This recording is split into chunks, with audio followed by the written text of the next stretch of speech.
আমি বিশ্বজিৎ স্যার। আজ তোমাদের ক্লাস 8 কোষে দেখি 11 বিষয় শতকরা।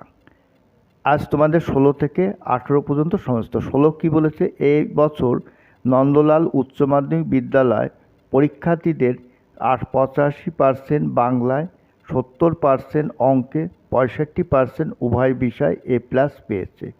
পরীক্ষার্থীর সংখ্যা 120 জন হয়, তবে হিসাব করে দেখি কতজন শিক্ষার্থী উভয় বিষয় A+ পেয়েছে। শুধু বাংলায় A+ পেয়েছে, শুধু অঙ্কে A+ পেয়েছে এবং উভয় বিষয় A+ পায়নি। ঠিক আছে, এবার এটা করতে গেলে আমাকে প্রথমে বলেছে উভয় বিষয়। উভয় বিষয় কত? 65%। তা 65% উভয় বিষয় মানে কি? সব বিষয়েতে বাংলারও আছে, অঙ্কেরও আছে। এই জন্য আমি কি করব না, 65 থেকে 85 এবং অঙ্ক এবং বাংলা বাদ দেবো। তাহলে লিখতে পারি উভয় বিষয় A+ পেয়েছে কতজন? 65%। 65%। শুধু বাংলায় A+ পেয়েছে, তাহলে কী করব? 85 থেকে 65 বাদ দেবো। উভয় বিষয়, উভয় বিষয় মানে সব বিষয় সে 65, তাহলে 85 থেকে 65 বাদ দিলে কত হচ্ছে? এত পার্সেন্ট, 20%। 5 আর 5 মিলে গেলে 0, 6 থেকে 8 2। তাহলে এবার কি হবে? শুধু অঙ্কে A+ পেয়েছে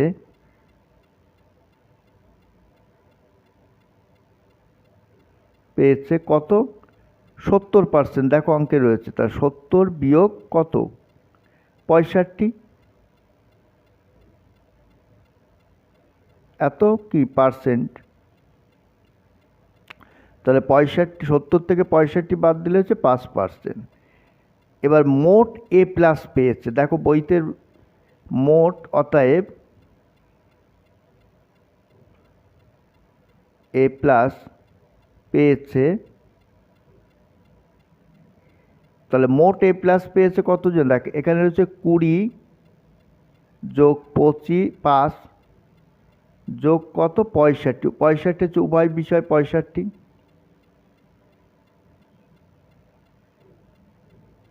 ওটা 90 হবে না, ওটা 65 হবে। উভয় বিষয় 65%। পার্সেন্টেজ তাহলে কত হচ্ছে? 20 + 25 আর 65, তাহলে 90%। তাহলে অতএব A+ পাইনি। তাহলে টোটাল সমগ্র যেহেতু পার্সেন্টেজ, সেই জন্য আমি 100 ধরে নেব। তাহলে A+ পাইনি কত? তাহলে 100 থেকে 90 বাদ দিলে যেটা হবে সেটাই হচ্ছে A+ পাইনি। এত পার্সেন্ট সমান সমান 10%।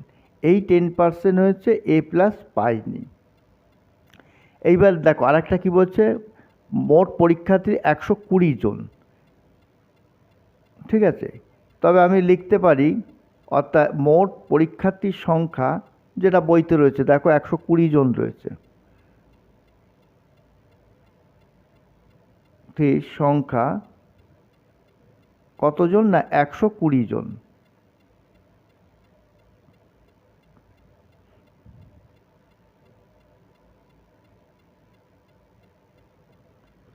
তাহলে একে কি বলেছে? উভয় বিষয় A+ পেয়েছে। তাহলে আমি লিখতে পারি 120 জনের মধ্যে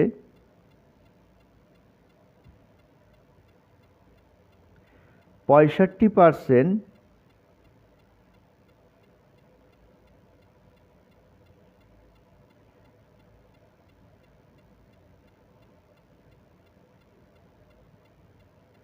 তাহলে A+ পাইনি কতজন? 120 জনের মধ্যে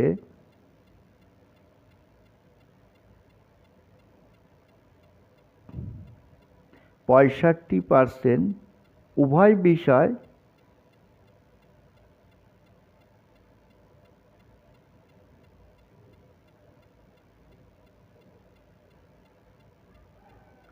A+ পেয়েছে। তাহলে A+ পেয়েছে কত? 120 জন, মোট পরীক্ষার্থী 20 জন। তাহলে 65/100টা হচ্ছে যেহেতু পার্সেন্টেজের হিসাবে, ওই জন্য 100 এতজন। কাটাকাটি করি, শূন্য, এই শূন্য কেটে গেল, 5 দিয়ে কাটি, 5 তেরো 65, 5 দুগুণি 10, 2 দিয়ে কাটলে 6 দুগুণি 12, তাহলে 13কে 6 দিয়ে গুণ করলে হচ্ছে 78, 6 গুণ 13 সমান সমান কতজন? 78 জন।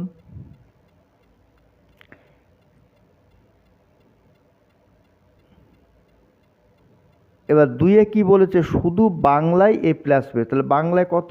20% রয়েছে, তাহলে লিখতে পারি 120 জনের মধ্যে 20% বাংলায় A+ পেয়েছে।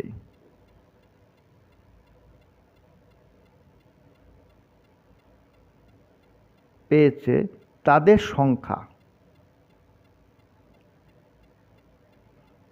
এই কথাটা লিখবে, এটা আগেরটাও লিখে নেবে, খুব সুন্দর হবে।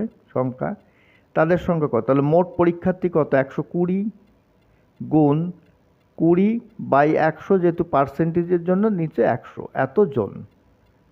কাটাকাটি করি, এই শূন্য এই শূন্য কেটে গেল, এই শূন্য এই শূন্য কেটে গেল, তাহলে 12কে 2 দিয়ে গুণ করলে হচ্ছে 24 জন, 12 দুগুণি 24 জন। এবার 3-এ কি বলেছে দেখো, 3-এ বলেছে শুধু অঙ্কে A+ পেয়েছে, তাহলে 103 নাম্বার দিলাম, তাহলে 120 জনের মধ্যে অঙ্কে কত? দেখো 5% অঙ্কে পেয়েছে, A+ পেয়েছে 5%, তাহলে 120 জনের মধ্যে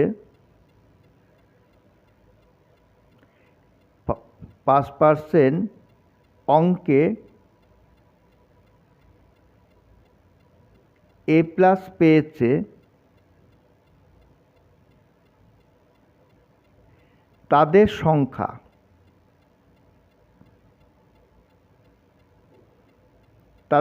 কত? তাহলে মোট পরীক্ষার্থী কত? 120 গুণ 5/100, শতকরার জন্য নিচে 100 বসে, এতজন। কাটাকাটি করে শূন্য শূন্য কেটে গেল, 5 দিয়ে কাটি, 5 দুগুণি 10, 2 দিয়ে কাটলে 6 দুগুণি 12, তাহলে কতজন হচ্ছে? 6 জন। এবার 4-এ কি বলছে? উভয় বিষয় A পায়নি, A+ পায়নি, তাহলে উভয় বিষয় A+ পায়নি কতজন? 10 জন। 4 নম্বর দিয়ে 120 জনের মধ্যে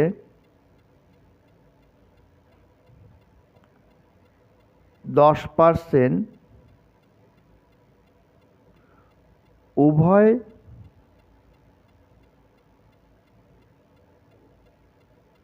A+ পায়নি, তাদের সংখ্যা,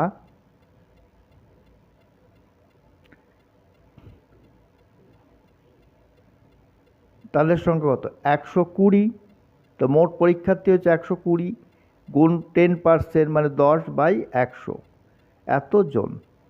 শূন্য শূন্য কেটে গেলে, এই শূন্য এই শূন্য কেটে গেল, তাহলে কত বেরোলো? 12 জন। এটাই অ্যান্সার। এবার 17 দেখো, 17 কি বলেছে? আমিনা বিবি বেতন প্রথমে 20% বৃদ্ধি পেল, বৃদ্ধি পেয়ে পরে 20% হ্রাস পেল। আমিনা বিবির বেতন শতকরা কত পরিবর্তন হলো হিসাব করে লিখি। তাহলে প্রথমে কিন্তু বৃদ্ধি পেয়েছে, তাহলে আমি লিখতে হবে প্রথমে বেতন, বইতেই রয়েছে দেখো, প্রথমে বেতন 20% বৃদ্ধি পেল,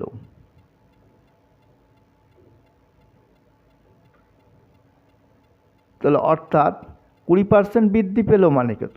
মানে 120, তাহলে 100 যোগ আমি 20 লিখে দিলাম, তাহলে হচ্ছে 120 টাকা হলো।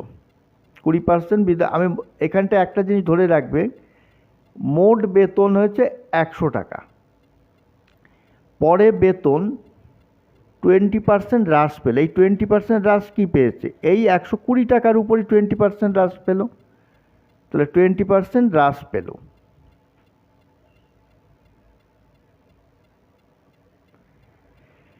এটা হচ্ছে মোট বেতন, মোট বেতন আমি ধরে নিয়েছি 100 টাকা।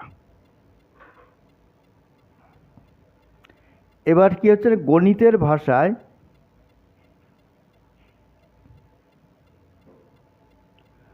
সমস্যাটি হলো, তাহলে গণিতের ভাষায় সমস্যা কি হলো? বেতন, আমাকে কি বলছে, বেতন আর হ্রাস পেল দুটোই টাকা, এর একক কি টাকা, আর হ্রাস পেল এরও একক কি হচ্ছে টাকা।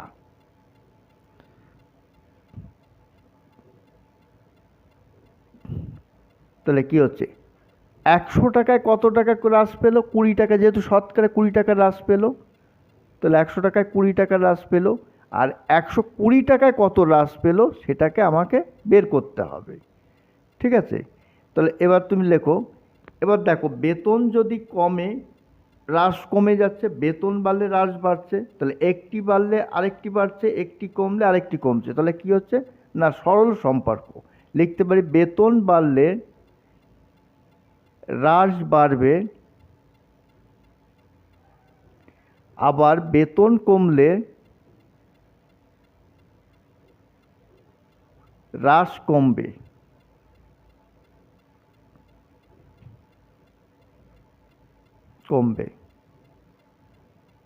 অতএব এটি কি সম্পর্ক, সরল সম্পর্ক, যেহেতু একটি বাড়লে আরেকটি বাড়ছে, আরেকটি কমলে আরেকটি কমছে, সরল সম্পর্ক।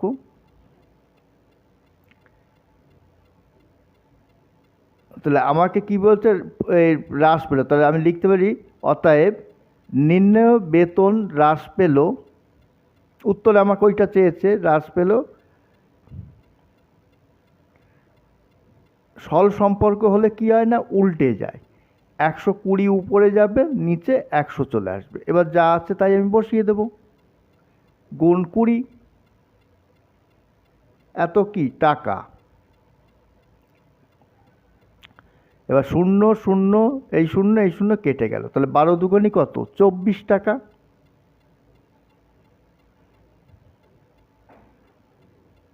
তাহলে এটা কি বেতন হ্রাস পেয়ে কত হলো, 24 টাকা, 120 টাকায় তার 24 টাকা, তাহলে এটাকে কমলো না বাড়লো, 120 টাকা বেড়ে গেল। তাহলে এবার কি হবে না, 24 টাকায় হ্রাস, অতএব 24 টাকায় হ্রাস পেয়ে আমিনা বিবির বেতন হবে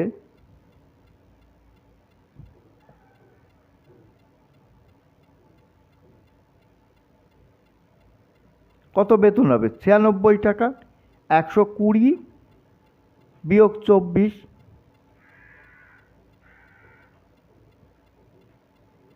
তা সমান সমান কত, 96। 120 থেকে 24 বাদ দিলে দেখো, এই যে দেখাচ্ছি, সে 120 থেকে 4 আছে 10 হবে 6, হাতে মানে 2 3 আছে কত হলে 12 হবে 9, হাতে মানে তাহলে কত, 96 টাকা।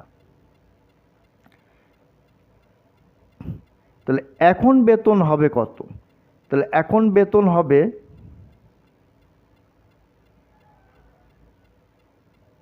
আমি মোট বেতন কত ধরেছি 100, ওই দেখো যে লিখেছে মোট বেতন আমি 100 ধরে নিয়েছি। তাহলে 100 থেকে 96 বাদ দিলে 100 বিয়োগ 96, এত টাকা, এটা সমান সমান 4 টাকা। তাহলে আমাকে উত্তরে কি চেয়েছে, শতকরা কত পরিবর্তন হলো সেটা আমাকে চেয়েছে। তাহলে আমি লিখতে পারি আমিনা বিবির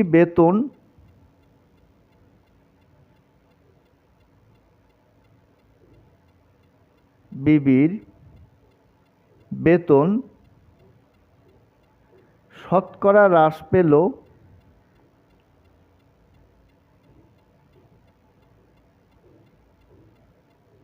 কত, 4%, এটাই অ্যান্সার। লাস্ট অঙ্ক 18টা কি বলছে, একটি আয়তক্ষেত্রের দৈর্ঘ্য 15% বৃদ্ধি করা হলো এবং প্রস্থ 15% হ্রাস করা হলো, মানে কমানো হলো, আয়তক্ষেত্রের ক্ষেত্রফল শতকরা কত বৃদ্ধি বা হ্রাস পেল সেটা আমাকে বের করতে হবে। তাহলে আমি এটা প্রথম ক্ষেত্রে বলে দিই, একটা আন্ডারলাইন করি। প্রথম ক্ষেত্রে কি হচ্ছে না, মনে করি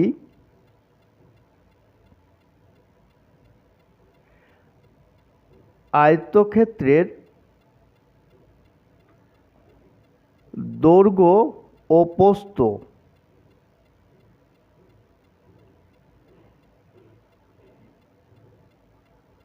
প্রস্থ উভয় ক্ষেত্রে 100 একক ধরে নিচ্ছি।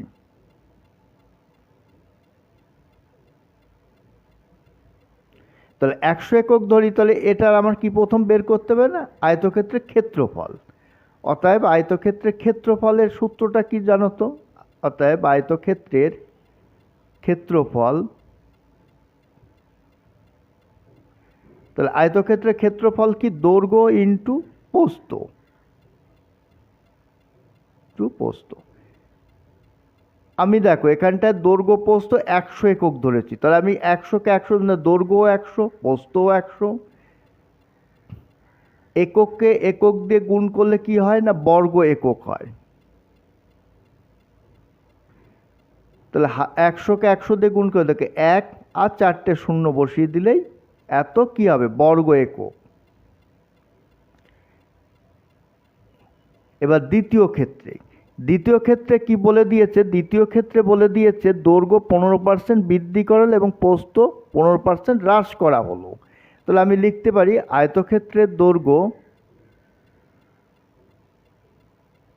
দ্বিতীয় ক্ষেত্রে বলে একটা আন্ডারলাইন করে, এবার আয়তক্ষেত্রের দৈর্ঘ্য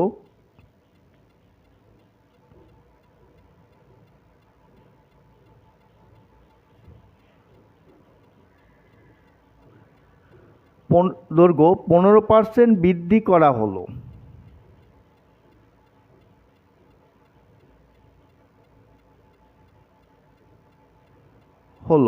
অর্থাৎ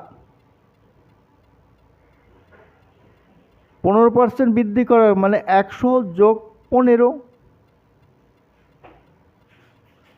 সমান সমান 115 একক। আবার কি বলছে না, প্রস্থ 15% হ্রাস করা, তাই আমি লিখি আয়তক্ষেত্রের প্রস্থ 15% হ্রাস করা হলো। হ্রাস মানে কি, কমানো হলো।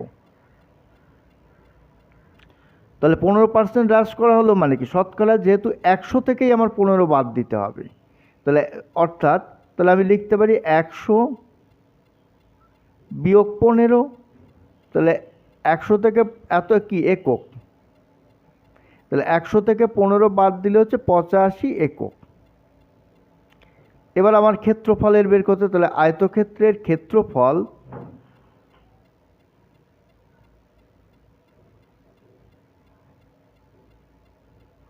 আয়তক্ষেত্রের ক্ষেত্রফলের সূত্র কি, দৈর্ঘ্য ইন্টু প্রস্থ।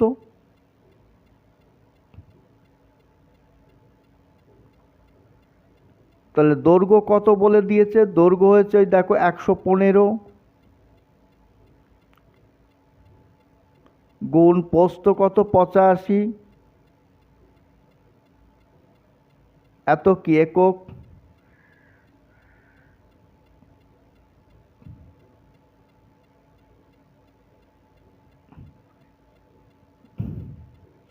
কেন এখানে মিটার ফিটার কিছু দেয়নি, সেই জন্য আমি একক কথাটা লিখে নিয়েছি। তাহলে একককে একক দিয়ে গুণ করলে বর্গ একক, এটা দিয়ে গুণ করে 9775 বর্গ একক। তো এবার কি দেখতে হবে, দেখো ভালো করে দেখো, প্রথম ক্ষেত্রে বেরোলো 10,000 বর্গ একক, দ্বিতীয় ক্ষেত্রে বেরোলো 9775 বর্গ একক। এবার আমার প্রথম থেকে দ্বিতীয় কত হ্রাস পেল সেটা আমার বের করতে, সেটা বের করতে গেলে প্রথম ক্ষেত্রফল থেকে দ্বিতীয় ক্ষেত্রফল বাদ দেব, দিলে যেটা বেরোবে সেটাই হচ্ছে এত পার্সেন্ট, এত হ্রাস পেল, বর্গ একক হ্রাস পেল। তাহলে আমি লিখতে পারি প্রথম ক্ষেত্র থেকে দ্বিতীয় ক্ষেত্রে হ্রাস পেল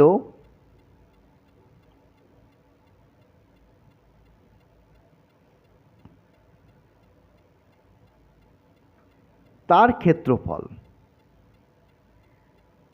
এখানে তার কথাটা লিখবে সুন্দরভাবে, তার ক্ষেত্রফল। তার ক্ষেত্রফল কত, তাহলে প্রথম ক্ষেত্রফল কত 10,000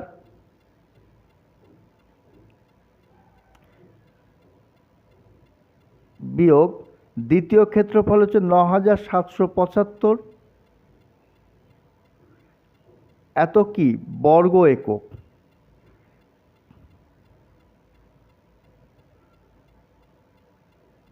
তাহলে কত 5 আছে, কত হলে 10 হবে, এটা দেখিয়ে দিচ্ছি তাও রাফ করে।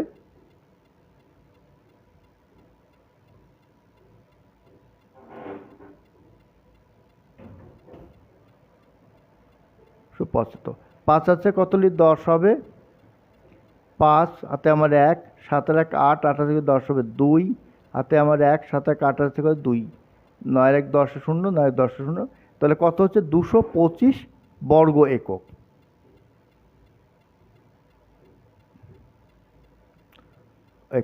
অতএব আমাকে উত্তরে কি যে ক্ষেত্রফল শতকরা কত বৃদ্ধি পেল, তাহলে ক্ষেত্রফল শতকরা ওই হ্রাস পেল,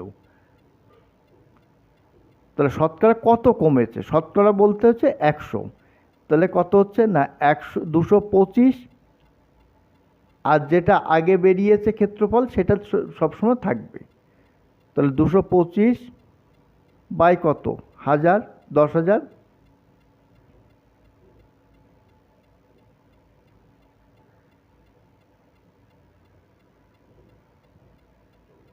আর শতকরার জন্য 100, তাহলে কী করবো, প্রথম 0 0 কেটে দিই, এই দুটো 0 কেটে গেল। এবার 25 দিয়ে কাটি, 25 দিয়ে কাটে 4 25,